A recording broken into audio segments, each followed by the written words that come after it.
So I think that's what makes us so special as a country. And the idea that you could turn the clock back and try to recreate a world that never was, dominated by, let's say it, white men of a certain persuasion, a certain religion, a certain point of view, a certain ideology, it's just doing such damage to what we should be aiming for. And we were on the path toward that. I mean, imperfectly, lots of, bumps along the way, but I agree with you, we were on the right trajectory. Hello.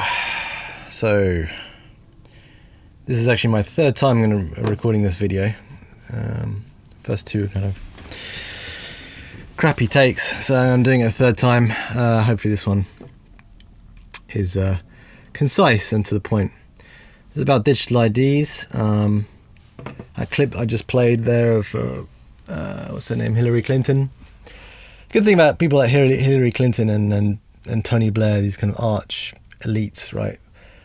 Political elites pushing for this global, progressive, Western society / tyrannical system.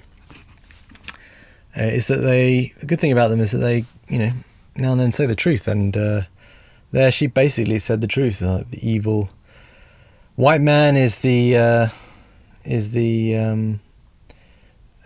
evil hetero white man is the problem, really. If it wasn't for them, we could live in this utopian society that we're pushing for. Which is funny, in all these kind of tyrannical regimes, there's always one group that is to be persecuted. But anyway, I just want to talk about digital IDs more specifically. Here, Tony Blair as well, just before I go into that. Again, reveals the truth. He says, bring in digital IDs to get tough on populism, which is the truth, really. It's about narrative control. Digital IDs is about narrative control, even though here, they try and, the UK government at least tries to paint it as being about controlling illegal immigration, which I think most people watching this channel would know as BS. Although they do mention the illegal, working, which is a separate thing, right? They try and tie it to the economy, and I think I saw it in the Labour Together blog post here, a progressive digital ID for Britain. Again, so it's about maintaining progressive society, and digital identity is going to help do that, because we got to control what you can say and view on the internet. And it says here, it pretty much just says it point blank. For a progressive society to work, it needs to be able to collectively agree on who is allowed to join it. In other words, if you say anything that's against the narrative, you can't get a job. Who knows? Maybe even your banking account is frozen. Maybe you can get a job, in fact, but you'll be sweeping toilets. You will not be able to get ahead if you say stuff that we don't like, or that is against the progressive narrative, so-called progressive narrative. So yeah, I made a bunch of notes. I'll refer to them quickly. Basically that, the government is now kind of doing what, in a way, if you have a YouTube channel and, it's doing well, etc., you've got a few thousand subscribers, and then you start saying stuff that's more controversial and your YouTube channel gets banned. Okay, that's Google. However, it looks like the government wants to get into that and now start banning you. So not only do you get banned on YouTube, you get banned from, getting a decent job, you get banned from, everything. Basically, your life gets ruined. And I think that's what it's about. It's about punishing people for being far right, aka being an angry white man. So yeah, and another just general commentary about digital ID is that it's obviously was going to happen, because digital ID, with the internet, becoming so important nowadays, and with everyone basically, using the internet and getting all the information online, there has to be regulation. So because of the digital world becoming so important, or has become so important, regulation has to become digital. So all the major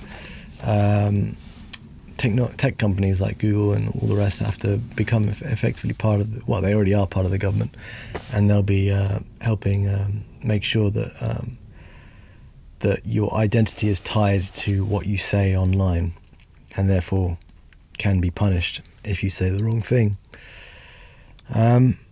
And that was the great thing about the internet up until, what's coming, really, because the anonymity meant that, you could state your true opinion without needing to self-censor. So it's sort of revolutionary. And that's it. They don't want influencers coming up every 5 minutes pushing a different agenda. The social consensus is the progressive society, which is feminism, LGBTQism, anti-racism, aka BAME favoritism, and now Islam kind of welfarism towards Islam. So everyone except the hetero white male, Christian denominated guy who needs to go die in a ditch somewhere.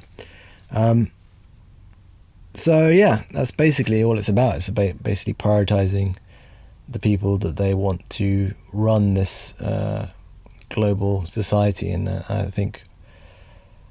I don't know how Trump's, the direction of America, how that's going to play into this, but the agenda is pretty much clear from the UK and Europe, especially the UK. I find the UK is way more into this than anyone else. The UK government is way more into this progressive surveillance state than any other Western established government, even America, especially now after Trump.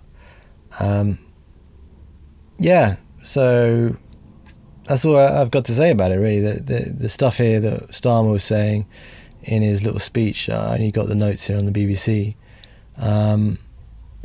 saying, basically countering the narratives that they've obviously been looking at online, calling London a wasteland. He says, it's not a wasteland. It's not a crime-ridden city, as Trump has been saying. It's not that it's run by, basically a Pakistani immigrant. It's not, none of that is true. It's all fake. It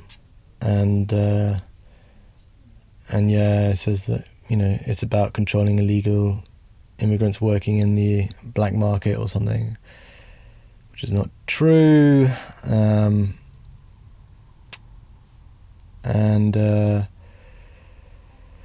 Progressive values on online discourse again, so they're pretty blunt about it, to be honest. Like, online discourse is the real thing here, and maintaining progressive values and not letting that being undermined by a bunch of angry white guys online and maybe other distant voices here and there. And they paint it as being like controlling people going into the shadow economy. For too many years, it's been too easy for people to come here and slip into the shadow economy. The way I interpret this is that obviously that they want to bring everyone in who isn't a dissident into the realm of, being a good citizen. And a good citizen means, getting a good salary in an established role in government, or in some sort of public-facing role, or in a multinational, which is basically the same thing as government nowadays. So all the kind of, I guess managerial roles, kind of leadership roles, should go to people who have progressive values, and that will mean, as I've said it before, the feminists, the LGBTs, the immigrants, basically. And anyone who's against that is to be shunned and banned and discriminated against. So they have to bring that online, or clearly control what people say online, because they don't want that to get any more power than it already has. I don't know how this plays out. It's going to be, I guess there's going to be some fight here, but clearly, like, these are the guys taking action. It's going to be difficult fighting these guys. Like, even Tony Blair says you got to create an agenda that the other side has to respond to. He knows it's true. You have to go on the offensive, basically, and that's what they're doing. They're really going on the offensive with this. I don't know how it's going to pan out, but I've already got my hideout built here. It's not fully built, actually. I'm trying to finish it. But yeah, you'll be, I guess, scanning your brick card to log in online and communicate with other people, and in fact live in the real world. And if you don't abide by the mantras that they have, then you're going to be a caveman. I do think there's hope in this. Like, I don't know exactly what it's going to be. I think it does involve cryptocurrency to a certain extent, but I do, I don't know how this plays out really. There's obviously going to be like a big clampdown in terms of in terms of discourse online.